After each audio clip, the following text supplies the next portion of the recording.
quelque chose passe en sifflant devant ma maison. Chaque nuit à 3h03. Chaque nuit, peu importe le temps, quelque chose marche. Dans notre rue en sifflant doucement. On ne peut l'entendre que si on est dans le salon ou dans la cuisine quand il passe. Et ça commence toujours à 2h03 exactement. Le son commence. Légèrement, quelque part près du début de la voie près d'eux. Chez les Carson. Nous sommes vers le milieu de la rue. Ce quelque chose passe devant nous avant de s'estomper en direction du cul-de-sac. Quand j'étais plus jeune, ma sœur et moi allions parfois dans la cuisine la nuit pour écouter. Maman et papa n'étaient pas au courant et on aurait eu des ennuis s'ils nous avaient trouvés là-bas, mais ils n'étaient pas trop durs avec nous parce que nous avons toujours respecté la seule grande règle, ne pas essayer de regarder ce qui sifflait. Mon quartier est un endroit tranquille. J'y vis depuis mes 6 ans et je l'adore. Les maisons sont petites mais bien entretenues, de beaux jardins, beaucoup d'espace pour se promener. Il y a beaucoup d'autres enfants de mon âge ici, j'ai eu 13 ans en octobre dernier. Nous avons grandi ensemble et jouions toujours aux 4 carrés dans le cul-de-sac ou courions d'un Porsche à l'autre pendant l'été. C'était un bon endroit pour grandir, assez vieux pour le voir. Et il y a seulement 2 choses étranges ici, le siffleur de nuit et la chance. Le sifflement ne m'a jamais beaucoup dérangé, je ne pouvais même pas l'entendre depuis mon lit. Mais maman et papa en parlent, alors j'ai arrêté de poser des questions. Mon père est un homme fort, grand et calme. Il a un accent depuis qu'il a déménagé aux États-Unis. Sa famille, mes grands-parents, est originaire de l'île. C'est ce qu'ils appellent ça. Mon père, la seule fois où il n'est pas si calme, c'est quand le siffleur passe. Il parle un peu plus vite à ce moment-là, ses yeux bougent plus rapidement et il nous dit de ne pas trop y penser et de toujours se rappeler de la seule règle, la grande règle, ne pas essayer de regarder dehors quand le siffleur passe. Pas que nous pourrions regarder même si nous le voulions. Voyez-vous, il y a des volets à l'intérieur de chaque fenêtre, de lourdes pièces de toile épaisses qui descendent depuis le haut et se fixent au bas du cadre de la fenêtre. Chaque verrou a même une petite serrure, à peu près de la taille d'un dé à coudre. Mon père verrouille ses volets chaque nuit avant que nous allions tous au lit et garde la clé dans sa chambre. Ma mère, je ne sais pas ce qu'elle pense du sifflement. Je l'ai vue dans le salon avant 3h03 quand le son commence. Je pourrais la voir si j'ouvrais ma porte juste un peu pour jeter un coup d'œil. Elle n'y est pas souvent, en tout cas je ne l'ai pas souvent surprise, mais 1 ou 2 fois par mois je pense qu'elle s'assoit là avec notre grand livre blanc. La même mélodie chaque nuit. Da da da da da da da da da dom. Rappelez-vous comment j'ai dit qu'il y a 2 choses étranges ici où je vis? Eh bien, en plus de notre siffleur nocturne, tout le monde dans mon quartier a vraiment de la chance. C'est difficile à expliquer et papa n'aime pas qu'on en parle beaucoup non plus, mais de bonnes choses semblent simplement arriver aux gens ici. Généralement, ce sont de petites choses, gagner un concours à la radio, obtenir une promotion imprévue au travail ou trouver des trèfles à 4 feuilles enterrés dans le jardin, vous savez, les authentiques. Le temps est plutôt agréable et il n'y a pas de criminalité, et tous les jardins fleurissent de belles couleurs en automne. Maman dit plein de choses positives sur le fait de vivre ici. Mais la principale raison pour laquelle nous sommes restés, pourquoi nous avons déménagé ici en premier lieu, c'est ma petite sœur Nola. Elle est née très malade, quelque chose avec ses poumons. Nous n'avons pas pu la ramener à la maison quand elle est née, nous ne pouvions que lui rendre visite à l'hôpital. Elle était si petite, je m'en souviens, petite même par rapport aux autres bébés. Une machine devait respirer pour elle. Nous avons emménagé dans cette maison pour être plus proche de l'hôpital. Dès que nous avons emménagé ici, Nola a commencé à aller mieux. Les médecins ne pouvaient pas l'expliquer, ils ont attribué cela à ce qu'il faisait, mais nous pouvions tous dire qu'ils étaient perplexes. Mais mes parents savaient, ils savaient que le fait que Nola aille mieux était juste une autre des millions de petites bénédictions que nous avons eues pour vivre dans notre quartier. Alors c'est pour cela que nous sommes restés, même après avoir découvert que, pour chaque petit miracle qui se produit ici chaque jour, de temps en temps, des choses mauvaises se produisent aussi. Mais elles ne se produisent que si vous cherchez le siffleur. Voir, notre quartier a un comité d'accueil. Il se présente avec un plat de casserole, un panier cadeau et un dossier manie chaque fois qu'une nouvelle famille emménage. Ils sont très sympathiques. 4 personnes sont venues quand nous avons emménagé il y a 7 ans. Le comité a fait la conversation, m'a donné une barre chocolatée Snickers et a pris tour à tour Nola dans leurs bras. C'était sa première semaine hors de l'hôpital, donc ils étaient très doux avec elle. Ensuite, le comité a demandé à mes parents de parler en privé, alors j'ai été envoyé dans ma chambre où j'ai réussi à entendre chaque mot. Le comité d'accueil a dit à mes parents à quel point le quartier était agréable, vraiment exceptionnellement agréable. Ensuite, ils ont parlé aux parents de la chose encore plus difficile à expliquer, le sifflement qui se produisait chaque matin à 2h03 et qui se terminait à 3h05 pile. Le groupe, nos nouveaux voisins, a prévenu mes parents que le sifflement était calme, qu'il ne ferait jamais de mal tant que nous ne chercherions pas ce qui faisait ce bruit. Ils ont souligné cette partie, et j'ai appuyé mon oreille contre la porte pour entendre. Les personnes qui cherchent le siffleur voient leur chance changer, parfois de manière tragique. Un nuage noir plane au-dessus de quiconque regarde. Tout ce qui peut mal tourner, tourne mal. L'enveloppe manille que le comité a apportée contenait des coupures de journaux, des histoires d'accidents de voiture, de suicides, de décès publics et d'accidents insolites. Tous ne l'ont pas cherché, a dit la tête du comité à mon père. Mais la vie sort d'eux. Même s'ils survivent, il n'y a plus de lumière en eux, plus de présence. Ma mère, j'ai pu dire qu'elle ne prenait pas cela au sérieux. Elle a continué à demander si c'était une blague qu'il faisait aux nouveaux voisins. À un moment donné, ma mère s'est mise en colère et a accusé le comité d'essayer de nous chasser de notre nouvelle maison. Elle leur a demandé s'ils étaient racistes à cause de mon père venant des îles.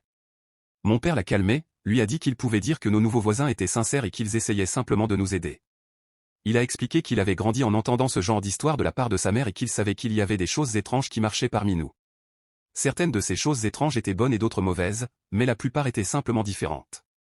Après le départ du comité, papa est allé au magasin de bricolage, a acheté les stores en toile, les verrous et les clés, puis les a installés à toutes les fenêtres de la maison après le dîner. Cette première nuit dans notre nouvelle maison, je me suis faufilé hors de ma chambre à 3 heures du matin pour trouver mon père assis sur le canapé du salon, tenant ma petite sœur dans ses bras. Mon père a mis un doigt sur ses lèvres pour me faire signe de me taire, mais il a tapoté le canapé à côté de lui pour m'inviter à m'asseoir. Je l'ai fait et nous avons attendu. Exactement à 2h03, nous avons entendu le sifflement. Dadadadadadadadadadom. C'est venu et ça s'est arrêté comme nos voisins l'avaient dit. Le sifflement continue chaque nuit et nous ne regardons jamais. Et nous profitons de nos millions de bénédictions chaque jour. Nola respire maintenant toute seule et est devenue une fille forte et intelligente. Mon père a même rejoint le comité d'accueil. Nous n'avons pas souvent de nouveaux voisins, mais quand une nouvelle famille emménage, mon père et le comité leur apportent un plat de casserole, un panier cadeau et un dossier manille. Je peux toujours dire d'après le regard sur le visage de mon père quand il revient si la famille a pris le comité au sérieux ou si nous aurons de nouveaux voisins. Il n'y a pas si longtemps, une famille a emménagé juste à côté de chez nous. L'ancienne propriétaire, Madame Madi, est décédée à 105 ans. Elle avait eu une longue vie heureuse. Nos nouveaux voisins ont dit qu'ils s'installeraient bien. Ils ont cru le comité d'accueil et ont suivi le conseil de mon père en ce qui concerne les volets fermés, car ils avaient un enfant en bas âge eux aussi. Quels que soient les articles de journaux dans cette enveloppe manille, quelles que soient les preuves, mon père ne nous a jamais laissé les voir. Mais je suppose que cela a dû être très convaincant, car nos voisins s'en sont sortis sans problème pendant le premier mois. Une nuit, quand nos nouveaux voisins étaient absents, ils ont envoyé leur fils, Holden, chez nous. Il avait 12 ans, 5 ans de moins que moi à l'école. Je ne le connaissais pas bien avant cette nuit-là, mais dès que ses parents l'ont déposé après le dîner, j'ai su que cela n'allait pas bien se passer. « Est-ce que tu sais qui est toujours dehors à siffler chaque nuit ?» a demandé Holden dès que les adultes sont partis. Tous les trois, nous étions assis dans le salon, une comédie Disney jouant sur la télévision en toile de fond. « Nous n'en parlons pas, ai-je dit. Je pense que c'est ce bizarre qui vit dans la grande maison jaune au coin. »« Si, c'est ça, » a dit Nola. « Il est vraiment sympa. » Holden a haussé les épaules. « Il doit être un tueur psychopathe alors ? » Nous n'en parlons pas, ai-je répété. Je vais dans ma chambre pour jouer à la Nintendo. Nous avons passé les heures suivantes à jouer à des jeux, à manger du popcorn et à regarder des films. Un soir typique.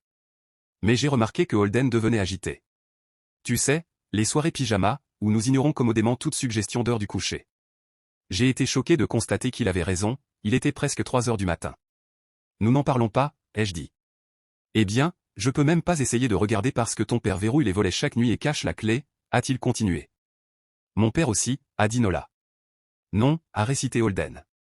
Non, il ne la cache pas, tu l'as vu faire, ai-je dit un peu plus brusquement que je ne le voulais. Holden a souri. Ton père verrouille les volets, oui, mais il ne cache pas la clé. Il la garde directement sur son porte-clés normal. Alors c'est ça après que ton père est fermé, mais avant que tes parents ne se couchent, je suis allé aux toilettes. Et en chemin, j'ai peut-être jeté un œil dans leur chambre, et j'ai peut-être vu le porte-clés de ton père sur sa table de chevet. Et j'ai peut-être pris la clé des volets et l'ai empruntée. Nola et moi l'avons fixé et son sourire s'est élargi. Holden a haussé les épaules. Vous pouvez vérifier si vous voulez. Ouvrez simplement la porte de vos parents et regardez, vous verrez son porte-clés directement sur la table de chevet. Restez ici, ai-je dit aux deux. Ne bougez pas, je me suis dirigé vers la chambre de mes parents mais je me suis arrêté devant la porte. Si Holden ne mentait pas, mon père serait furieux. Au-delà de la colère, j'ai eu peur d'y penser. Mais j'avais plus peur d'une fenêtre ouverte avec le siffleur dehors cette nuit-là.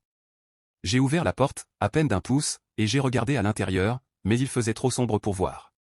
Prenant une grande respiration, j'ai pénétré dans la chambre. 2 pas à l'intérieur de l'obscurité, je me suis figé. Le sifflement a commencé. Et je pouvais l'entendre distinctement, venant de la chambre de mes parents. Je n'avais jamais réalisé, mais ils devaient avoir entendu le son chaque nuit depuis que nous avions emménagé dans la maison. Ils ne nous l'avaient jamais dit. Je ne pense pas que j'aurais pu dormir à travers cela. Je me suis tenu là, en écoutant le sifflement se rapprocher, sans savoir si je devais allumer la lumière ou appeler mon père. Des bruits doux venant du salon m'ont ramené à la réalité. Nola a crié, sortant de la chambre de mes parents.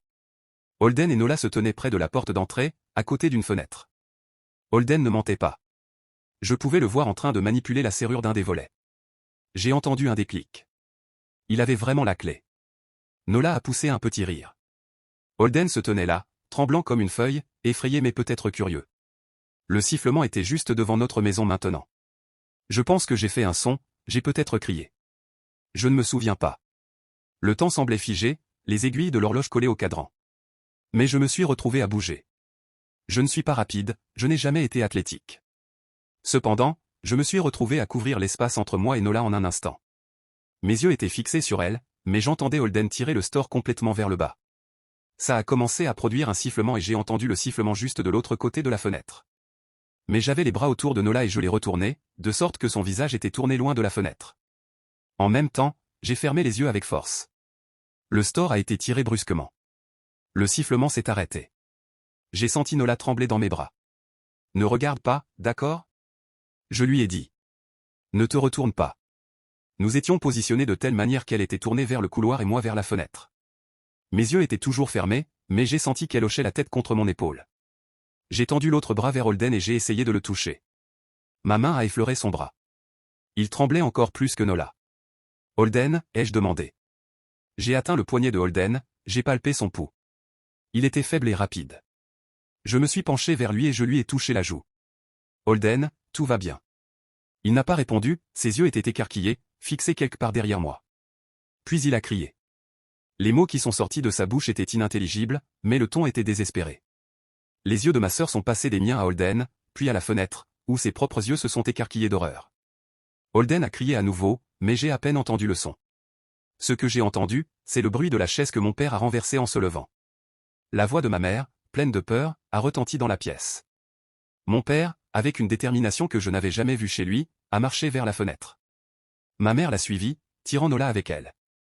Je n'ai pas bougé, j'étais hypnotisé par la scène qui se déroulait. Mon père a attrapé le store à mi-chemin, le sifflement continuant à jouer, et l'a levé d'un mouvement rapide. J'ai entendu le claquement du store remonter. Mon père a crié, puis s'est effondré par terre. La fenêtre était ouverte, et la chose qui s'était faufilée à l'intérieur avait l'air de l'ombre d'un oiseau, une masse noire qui volait avec une agilité mortelle. Je ne pouvais pas voir de détails, seulement des ailes noires et une forme sombre. Mais je pouvais sentir son énergie, sa présence. Mes muscles ont cédé et je suis tombé sur les genoux, incapable de détacher les yeux de la fenêtre. J'ai entendu ma mère crier, puis la fenêtre s'est refermée. L'énergie a disparu, laissant un trou béant de silence dans la pièce. Mon père gémissait, blessé par la chose qui était entrée. Ma mère a crié de mon nom, de Nola. Je me suis retourné pour voir ma sœur se tenir à côté de la fenêtre, la main tendue vers l'endroit où la chose était entrée. Elle avait une expression vide, presque en transe. J'ai crié son nom, mais elle ne m'a pas répondu. Puis, elle a souri.